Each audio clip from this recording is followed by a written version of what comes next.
So you're wondering why they are behaving the way they do. You're wondering why they act the way they act. If you are dating someone who was just left a toxic relationship. Now when I say left a toxic relationship, I don't mean that they left a toxic relationship about a month ago or about 2 hours ago. No.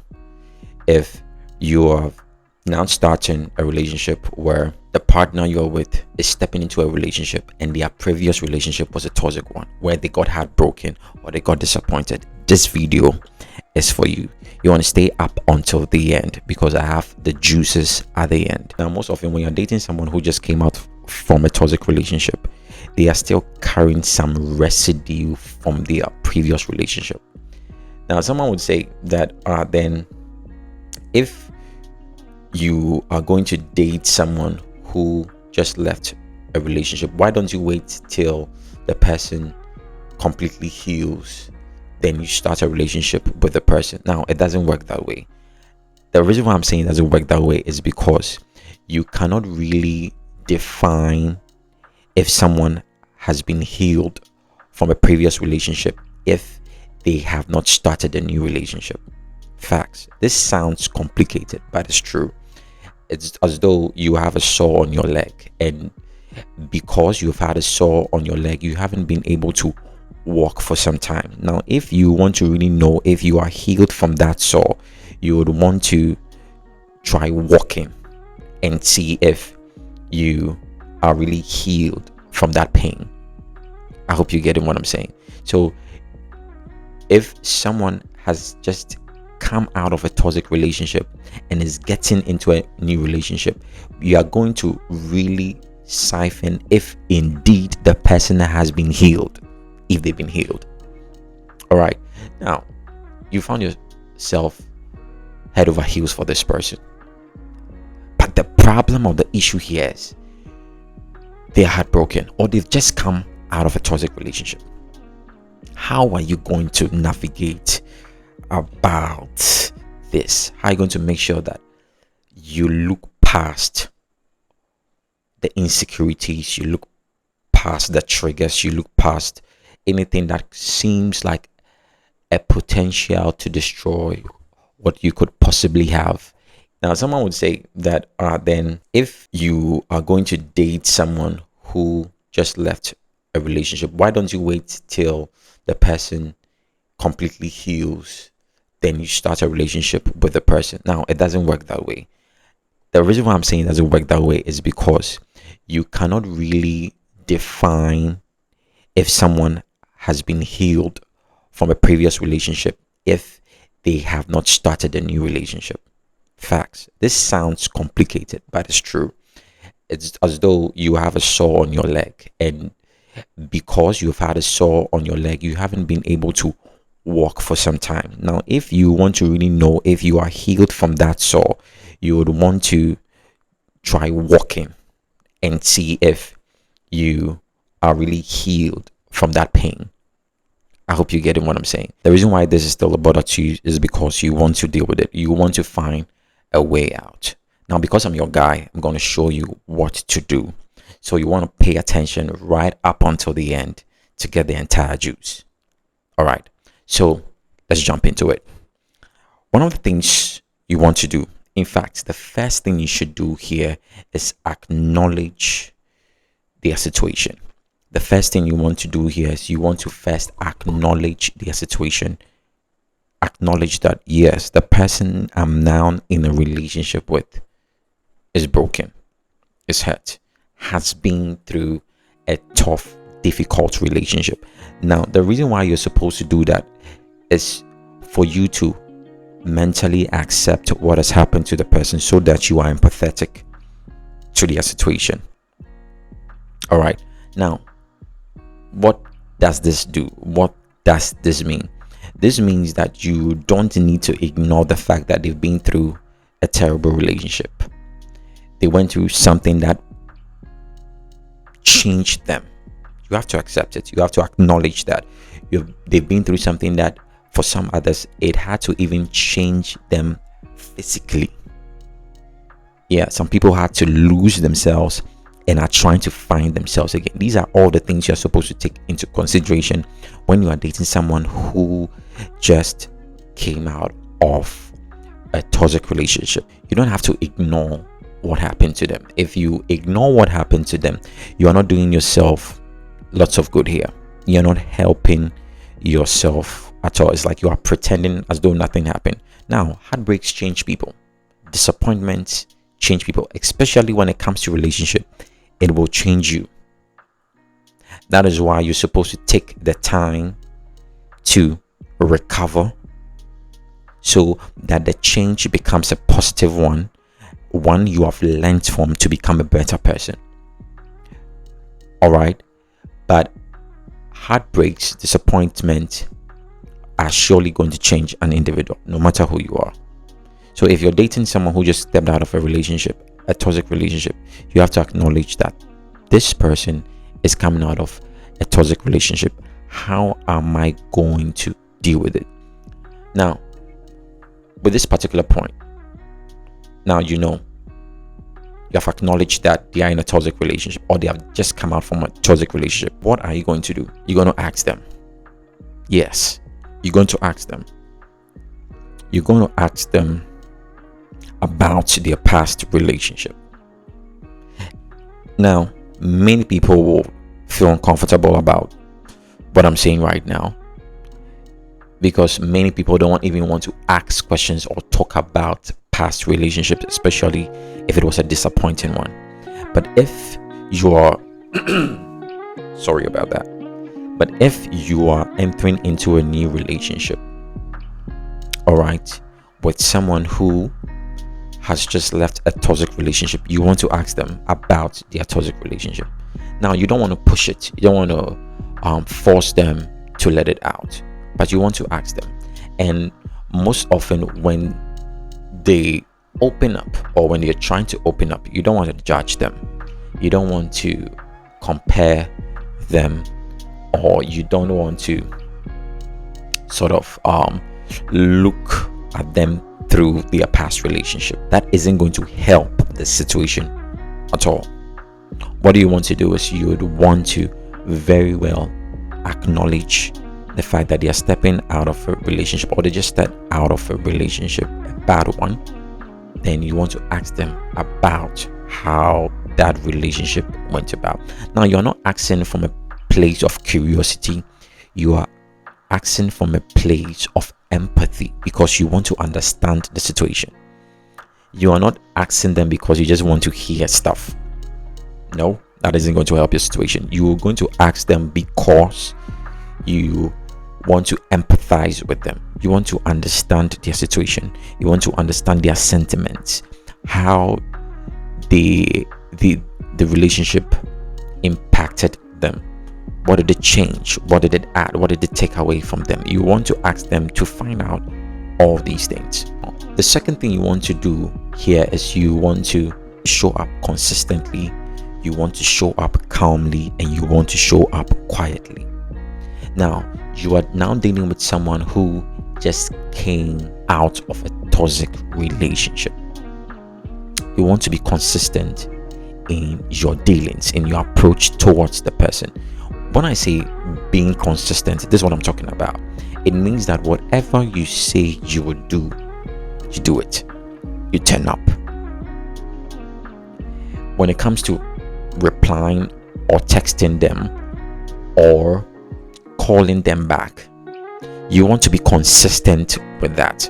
Now, mind you, this is someone who just left a toxic relationship. Most of the times they carry on to that baggage. What do you want to do here is you would want to turn up consistently, you want to turn up calmly, and you want to turn up quietly.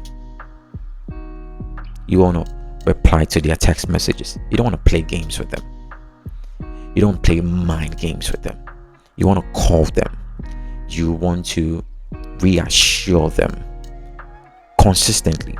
Now, we said that predictability creates assurance. That's very, very true. And this is something you want to do for someone who you're now in a relationship, especially when you know that they just came out of a toxic one. You want to show up consistently. You want to show up quietly and you want to show up calmly. You would also want to follow through out with your plans. So if you told them you'll be going out, if you told them you'll be visiting, if you told them you'll be doing whatever it may be, you want to make sure that you show up for it, you turn up for it. You don't want to say A and let B finally show up. You don't want to say B and let A finally show up. You want to stay consistent and true to your words. Someone who has been heartbroken is very, very sensitive about the little things. If you say A and you turn up showing B, they're going to be triggered and you are going to end up saying they're insecure. No, you hit up a button that shouldn't have been pushed like that. So you want to be careful with the way you do things, especially when it comes to showing up. So when you want to show up, you show up consistently, you show up calmly, you show up quietly.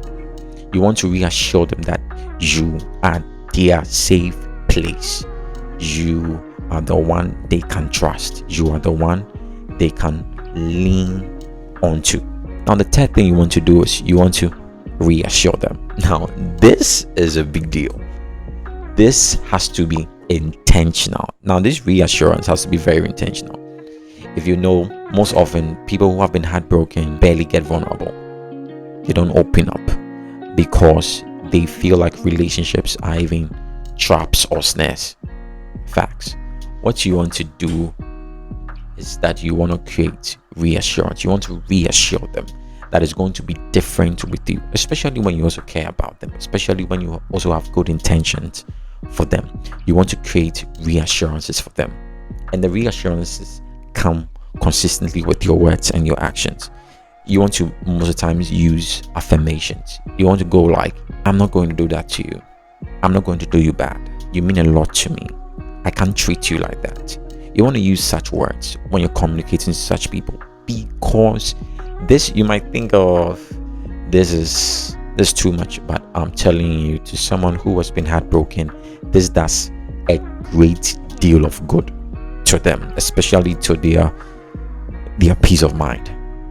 Because if your heart has been broken before, one of the things that you tend to do is you tend to overthink. So you would want to be creating these reassurances for them with your words and your actions. You go close to them, even sometimes when they are triggered, when they are feeling insecure, when they are getting jealous when they are not supposed to be getting jealous, they are triggered when they are not supposed to be triggered. You be giving them these level of assurances. You are safe with me. You don't have to get bothered. You use words like these. You don't have to get bothered. You are safe with me. I'm not going to do you bad. I'm not going to do you dirty. You can trust me. These are reassurances you use. Now, this builds up so much trust for the relationship. All right. Yeah. Then the next one we want to also look at is be patient with their boundaries. Now, you would have to be patient with their boundaries. Most often, people who have their hearts broken have built up walls as a system of defense or a defense mechanism for their emotions. They wouldn't want to go through what they went through in their previous relationships. As I said earlier, many of them, or many people who have been heartbroken, went through things that they wouldn't want to go through again. Things that had to change their mental makeup, had to change their physical makeup. The people had to go through all sorts of damaging phases in their life. They wouldn't want to go through that. So they will create boundaries, or they'll create walls to protect them. Now, you want to be patient with those walls or boundaries that they will create to protect themselves. You want to be patient. It means that whenever someone is being defensive with the expression of their emotions, and most of the times when someone has been heartbroken, they get defensive. They are not easily vulnerable. They don't express themselves emotionally. They form hard guy or hard girl. And all this is to protect them. All this is to protect them. What you want to do as you, the person dating them, is you want to be patient with them. You want to be extra patient with them. Do not get defensive with them or argue with them when those walls are up. The best you could do is talk about it. Yes, the best you could do is to talk about it. Or don't hesitate to have a conversation when you see that their guards are always up when it comes to expressing themselves, either emotionally or even verbatim in words. These boundaries were set just to protect themselves because they wouldn't want to go through what they went through in their previous relationship. So they don't often happen, but you'll be seeing occasionally they having to fold up when it comes to expressing a particular sentiment or a particular emotion. It's just part of it, and you just have to be patient with them. You have to take time with them. You have to be very empathetic with them. You would have to say things like, you don't have to tell me everything now. You could take your time. You could tell me later. These are words you use to such a person, especially when you see that they have so many walls in front of them. If you really care about them, you'll take your time. You'll be patient with them and let them walk towards you in their vulnerable state and then trust you openly. It will take some time, but that's the best form of way for them. One other thing you also want to do is you don't want to punish them for their triggers. You don't want to punish them for their reactions. If you are dating someone who just came out of a toxic relationship and they are starting a new relationship with you, you don't want to punish them for their triggers or their reactions. Now, let me give an example. So, for instance, you are dating someone who just came out of a relationship and it seems they get triggered or jealous when they see you speaking to someone innocently, or you are receiving a call innocently and all of a sudden they are jealous. All of a sudden they have shelled up. They don't want to talk. They're giving the silent treatment or whatsoever it may be. People have different ways of expressing their triggers. Now, you don't want to punish them. You don't also want to pull away when they pull away. You don't want to stay quiet when they stay quiet. It's very tempting, or it might even feel satisfying for you to square out with them. So when they say they are not going to talk, you're also going to say, okay, if you're not talking to me, then I'm also not talk to you. If you're not going to be calling, I'm not also going to be calling. It's very tempting to do that. But if you're dealing with someone whose heart got broken, you don't want to go on that route. You would want to reassure them. Okay, now mind you, your reaction to their trigger will be teaching them whether you are different or not. I'm going to say this again. Your reaction to their triggers are going to let them know if you are different or not. Now, when they panic, this is what you are supposed to do. When they panic or they get triggered, when they pull back, what you want to do is you want to reassure them. You want to be by them. Sometimes you just have to hang around without saying a word. Sometimes you have to call them and be on the phone for hours. You don't even have to say something. You don't have to say anything. They just want to feel your presence around, and that's all. You don't have to say anything. Like, are you okay? Are you alright? I'm here for you. I'm listening to you. You're safe with me. You don't have to be worried about me. That wasn't my intention. I'm sorry you feel that way. These are words of reassurance you use to pull such a person out of that mental pit. Now, I know it's very challenging dating someone who just came out of a toxic relationship, and it's like you are going to mend hearts or heal hearts you didn't break. It's very challenging, but if you are very considerate and you have good intentions for this fellow, you are in love with them, they've been able to sweep you off your feet. you think about them, you are in love with them, then you have to take your time to make sure you go through this journey with them. And I'm telling you, if you're able to go through this journey with them, they are going to really love you and appreciate you for the time you had with them, for the patience you had with them. Dating someone who just came out from a heartbreak or a toxic relationship isn't easy, that's fact. But I'm telling you, if you are able to go through them by showing them another level of patience, another level of love, another level of reassurance, it goes a long way to help yourself, to help them, and the entire relationship. This has been Alvin with Sugar. If you haven't subscribed, you want to do what to subscribe.